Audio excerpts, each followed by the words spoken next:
Welcome to Big Blend Radio's Parks and Travel podcast, covering parks, public lands, and historic landmarks across America and around the world. Welcome, everyone. Today on our Big Blend Radio Parks and Travel show, we're very excited to have Stanley Anton joining us. He is a marketing communications manager at America's National Parks. No, that's not the National Park Service, but these are the people that bring you those awesome passport books that we all know and love. And my gosh, I remember during COVID, as Nancy and I travel full time across our parks and public lands, going, okay, where do we get the stamp? And the Park Service really rallied to make sure people could get their stamps, even if they weren't open in certain visitor centers, etc. Those passports are like gold to people. My gosh, I thought I lost something like one of my bags and thought the passport was in there. And I'm like, the whole tour that we do, our Love Your Parks tour, is over without that passport. So welcome, Stanley. How are you? Thanks so much. Happy to join, Lisa. Yeah, you know those passports are like that, right? That's like a treasured item. My gosh, yeah, a couple years ago, we had someone lose their passport at Arches, and they had actually reached out to us. So we were able to help them sort of get a new passport out to them and recreate some of the stamps digitally and send that out to them. Yeah, it's definitely people hold those near and dear to their hearts. So can you give us a little background on America's national parks? Because like I said, when you hear America's national parks, some people may think, oh, this is the Park Service. But in fact, America's national parks really supports the Park Service, right? Absolutely, yeah. So America's National Parks is part of the Eastern National family of brands. And so as you mentioned, we run the Passport to Your National Parks program. We debuted that back in 1986. But we're also the largest nonprofit retail and education partner of the National Park Service. So we run over 200 retail stores at nearly 170 national parks throughout the National Park Service system. In addition, we have an online store where we sell a lot of great commemorative items to help you create those memories and hold on to those memories of your national park experiences, just like with the passport program. And the best part is when you shop or donate with us, 100% of the proceeds go back into funding educational and interpretive programs at your national parks where we operate. So we fund all sorts of things, such as tours. We actually run the tours at Antietam National Battlefield and the Highland Lighthouse at Cape Cod National Seashore. We help fund some of the junior ranger programs at national parks. So if you've ever seen or been a part of one of those junior ranger programs, some parks will reach out to us to help fund the badges that get given out or materials for the swearing in ceremony. And we also fund all sorts of other exhibits, interpretive signage, scientific and archaeological research. Wow. So a lot, because I was looking like you've given over so it's over 70 years you've supported the service and given over 183 million in aid from everyone. Wow, that's amazing. Right. Since 1947. Wow. So when you look at right now, I mean, we all know that there's been funding cuts and all kinds of cuts to our National Park Service. This is really right now when I look at the holiday season coming and people will want to know how to support our parks, right? I would say, okay, well, maybe we should change how we shop and really look at, how do we support our parks, but we can through how we shop for the holiday season this year for all of our friends and loved ones and ourselves, by the way.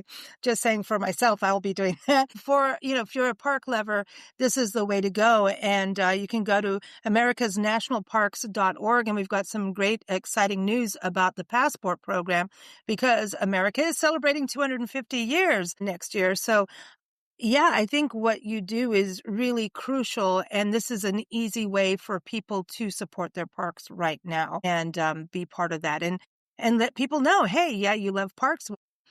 Let's gift this way because you can buy online, right? So that's a great thing. Or even better, go to a park and go to one of those stores and support that way too. So I love what you're doing, and the fact that it goes into the interpretive side and the educational side, because yes, our parks are also our playgrounds, but I think, and what I love about America's 250 project is that a lot of times we think of the beauty and this natural scenery, which we have.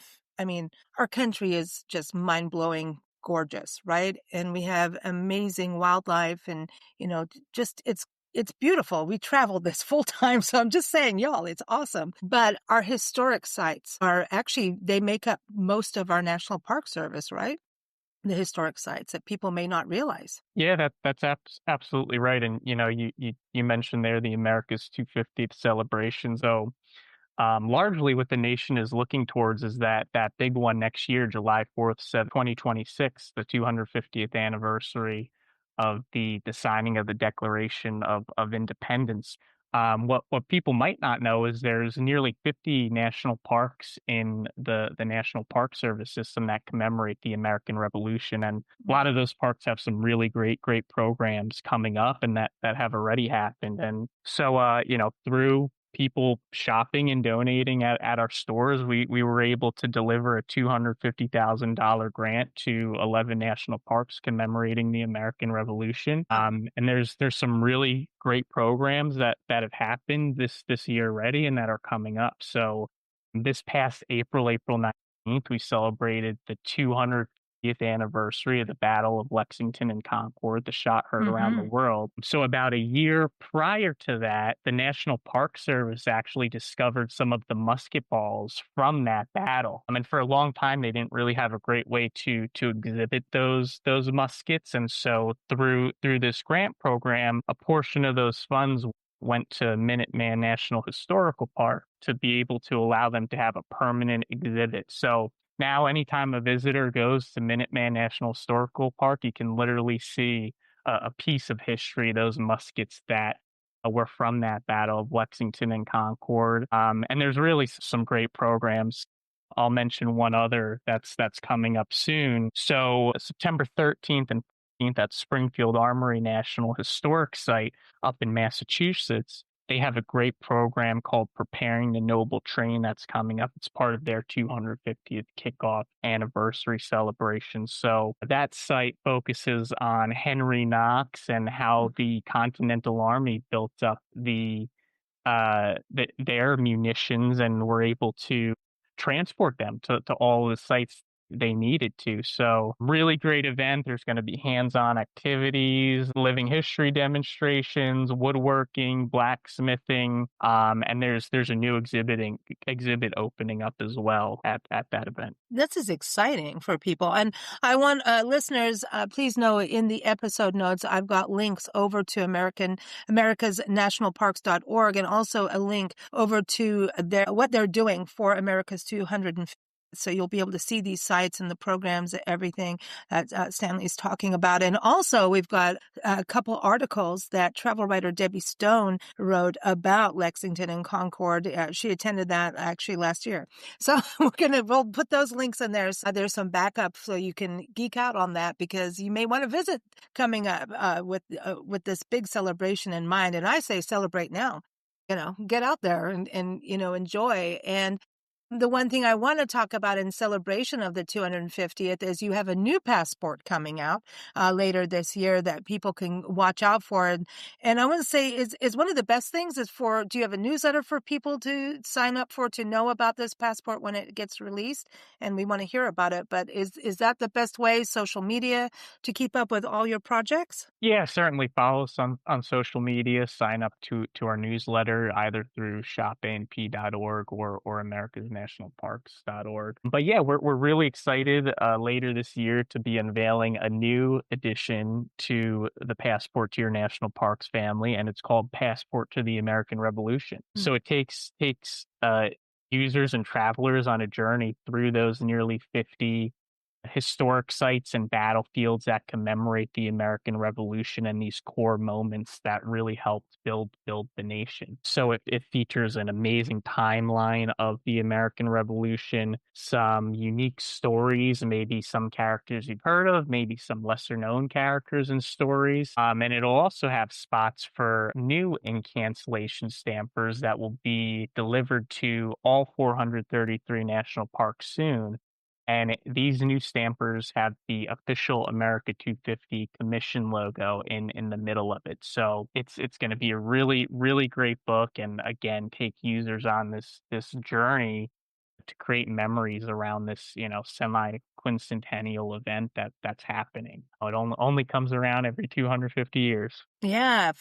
For sure. And I was looking on your site as well that you've got other great things. You've got, uh, you know, it- you've got a lot. People can actually shop accordingly. You've got all these different, I'm looking at Revolutionary War books, war patches. You've got even hats. You've got all kinds of war pins and stickers for folks if they're interested in what's happening for the revolution, the war, this big thing that made America Mhm. what it is.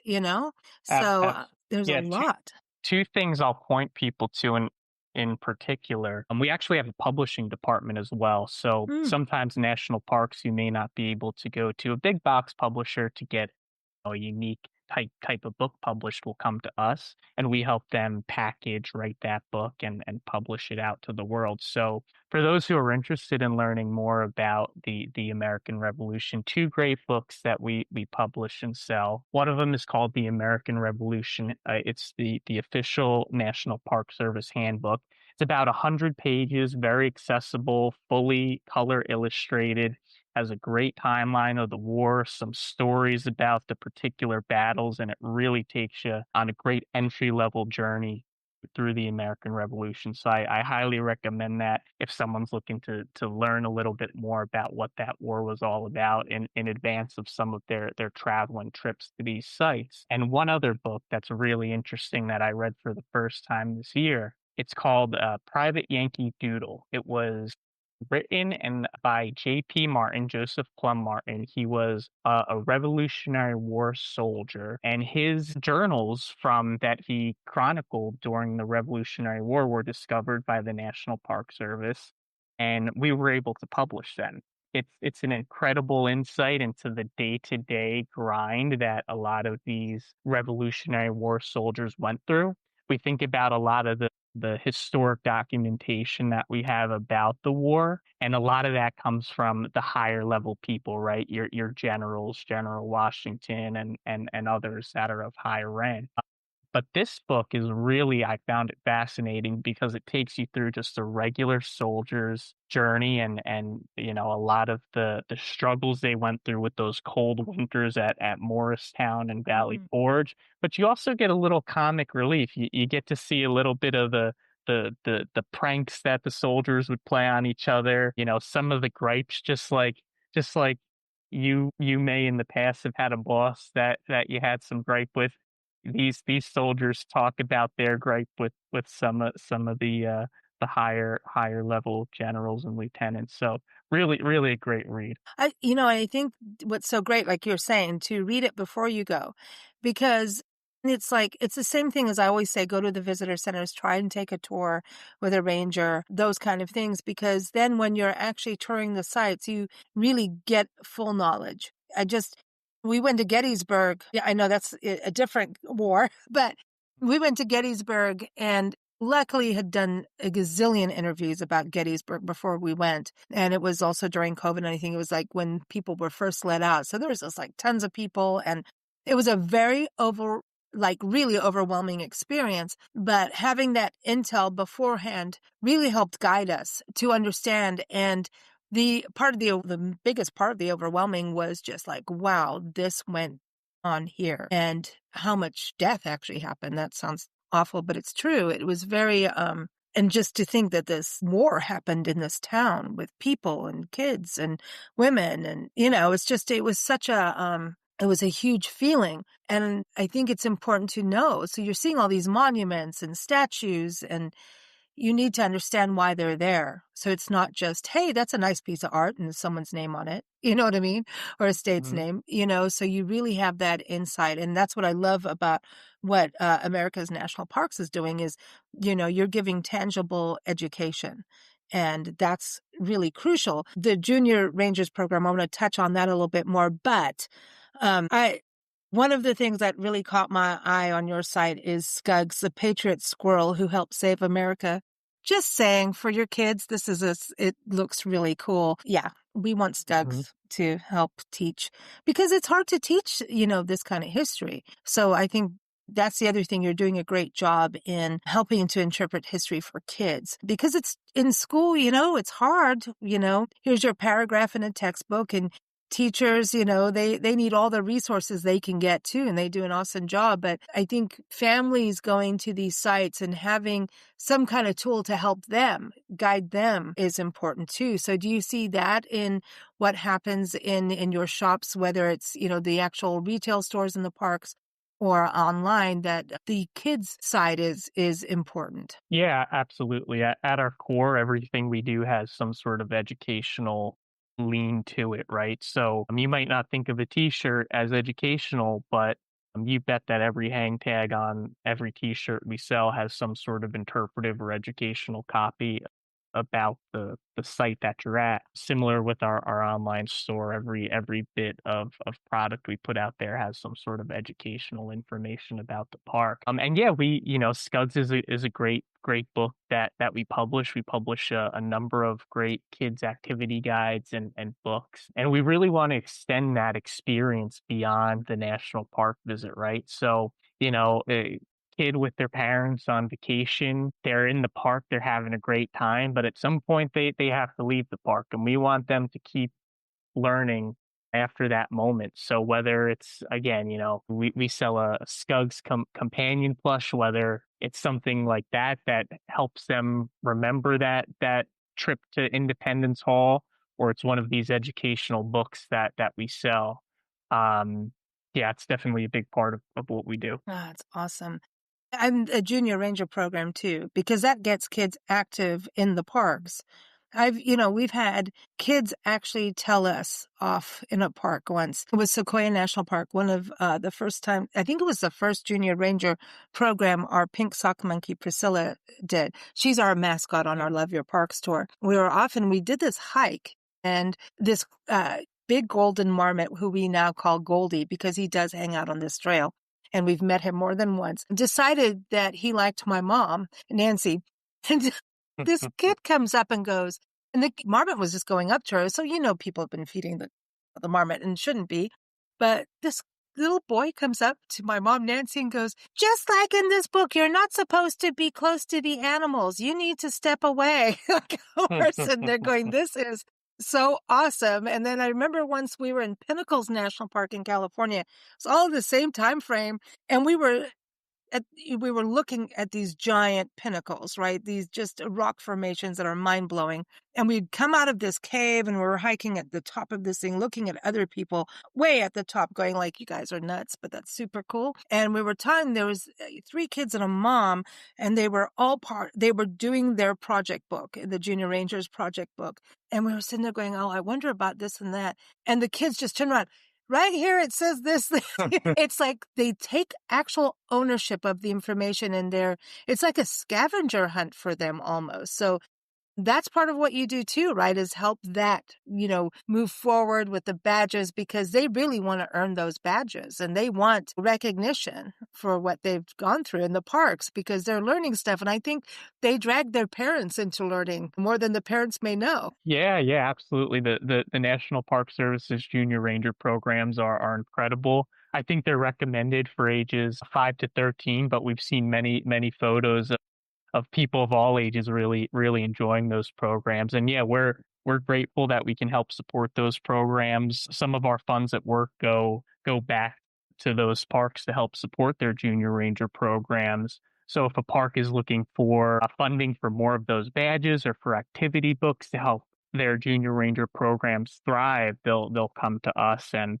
a lot of our donation funds are able to go to supporting those Junior Ranger programs. Do you think that, when people get these items, they become collectibles and get passed down through their family to inspire the next generation to travel? I really think they do, especially with the Passport to your national parks. It's really much more than a book. It's a store of memories, right? So every ink cancellation has the date in the middle, the name of the park at the top, the location at the bottom. So as you're sitting there with your family, your kids and grandkids flipping through that passport book, it creates that instant memory and allows you to tell stories that you might have forgotten if you didn't have that thing with you. And we've seen some of these passport books take on different forms. Sometimes we have people reach out to us and say, how do you use the passport book? And we say, well, here are some suggested guidelines, but really there are many ways people use the book. Some people use them for planning future trips. Others turn them into a little bit of a scrapbook. Some of the newer versions, the collectors and explorer edition, are a little bit bigger. So we've seen people cut out family photos and put them next to their ink cancellation stamp. So it really does become something that sits in someone's house and does not collect dust because it's coming off the shelf often, not just for trips, but to look through it and really reconnect with those memories on their park trips. Yeah, we see that as we travel, like how people have, maps on their walls and, there's all kinds of collectibles. And, obviously as we travel, the one thing we all do is, we want our photos at the sign, right? As the entrance of the park. Mhm. It's like, this is, we did it. We're here, that's a huge thing too. So, but I have to tell you, man, we had to get those inserts for our passport book, like a lot of inserts. And, because we just went a little crazy, because when you travel, there's like, you'll go to a park and then it's part of this trail and that trail and this other thing here. So you could go to a park, some parks and have like 5 to 10 extra stamps. And then I'm like, where's the insert? We need the inserts. And that's an exciting thing. You feel a little accomplished on your park travels when you get to get the inserts. That's absolutely right, and we release an annual stamp set every year that features different national parks, and you bet that people are waiting for those to be able to take them out on their next journey to the park and include those in their passport book as well. And you see some of these who have the classic blue book edition, and 2 times the size of what it would normally be after all the inserts have been put in. Yeah. And by the way, everybody, passports fit really good into, our stockings in the holiday season. Just saying. They're good stocking stuffers, I would think. And you know what? What a great gift, because it's just a way of looking at, creating memories. And I think a lot of people are investing in experiences now. And these are the kind of gifts that help those experiences happen and keep you on track and focused to continue your journey. It helps you with that kind of roadmap too. I'm going to go to all these sites. I'm going to go to all the Revolutionary War sites. I'm going to do that this year and learn. And I think it's really important that we learn our country's history. And so these kinds of items actually continue your experience. It's not just, here, I'm going to put this on my wall, which is great too, but it really is part of an experience, wouldn't you say? So it's a little different when we look at gift giving and even gift giving for ourselves. That's 100% right. It's really about what we do is really about enhancing the visitor experience. The National Park Service is an incredible organization, and we're there just to support the growth of some of those educational Mm. programs and to help see them thrive as much as we possibly can. Yeah, and in terms of it being a great gift, we've gotten some endearing messages and reviews on some of our products from grandparents saying that they're giving this to their grandchild to let them be the next steward, the next generation of passport fans and users. So it really is always nice to see those kind of messages. I love this. So, Stanley, before you go, what was the last park that you have been to? And what is a park you want to go to but haven't been to yet?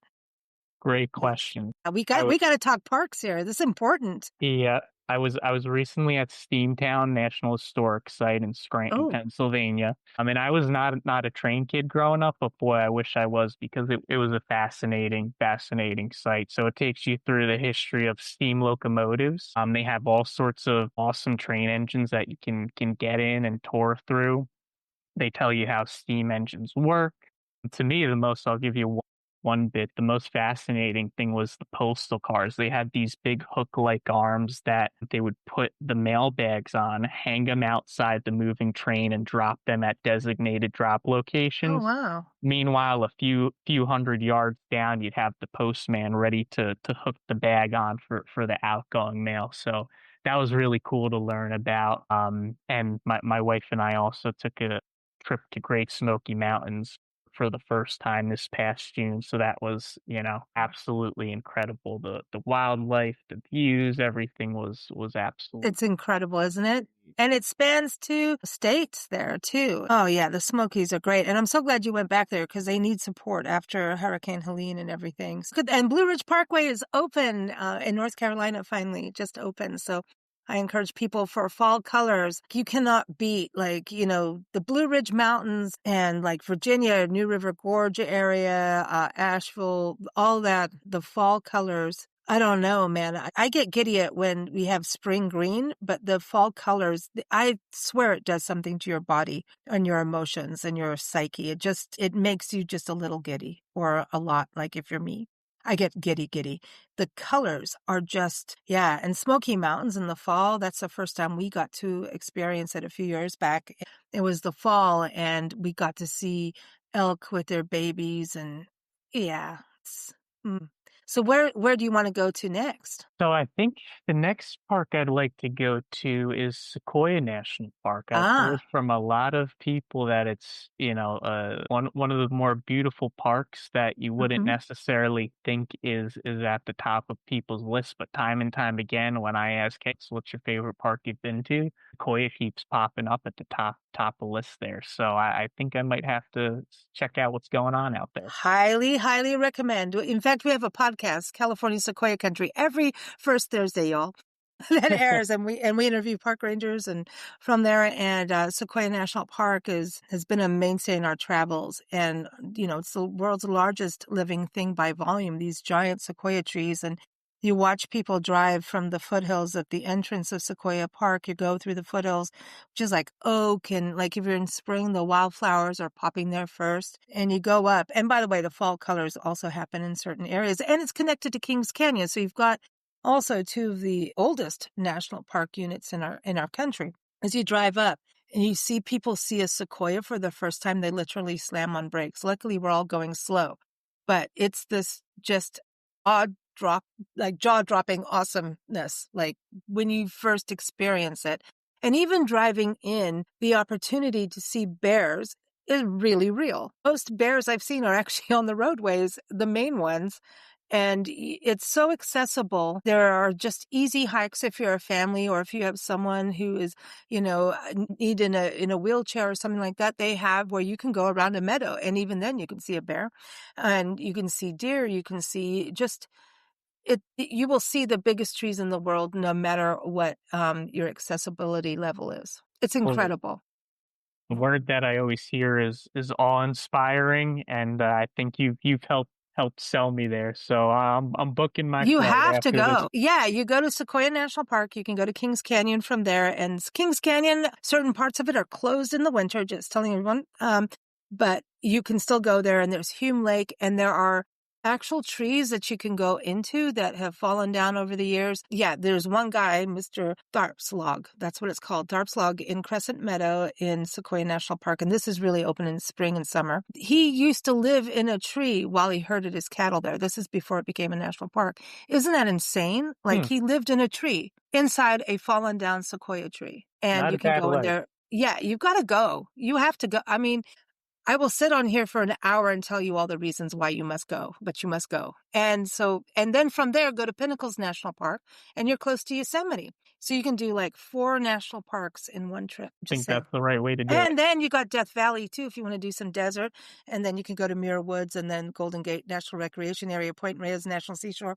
If you want help, I'll help plan it for you. I love it. Incredible. It's incredible. Oh man, I'm all excited. Let's all go to a park right now. Everyone I'm all on your shop now. So I'm just going to say americasnationalparks.org. I'm going to have the link in the episode notes, and I will put those in also about Lexington and Concord, because that is some super cool history. And I love the projects you're doing. Thank you so much for what you're doing. Please thank everyone in the America's National Parks for what they're doing. And thanks for joining us on the show today, Stanley. It's been a real pleasure. Thanks, Lisa. This has been great. Thanks for joining us here on Big Blend Radio's Parks and Travel podcast. Visit nationalparktraveling.com to plan your next park adventure and to see our Parks and Travel digital magazine.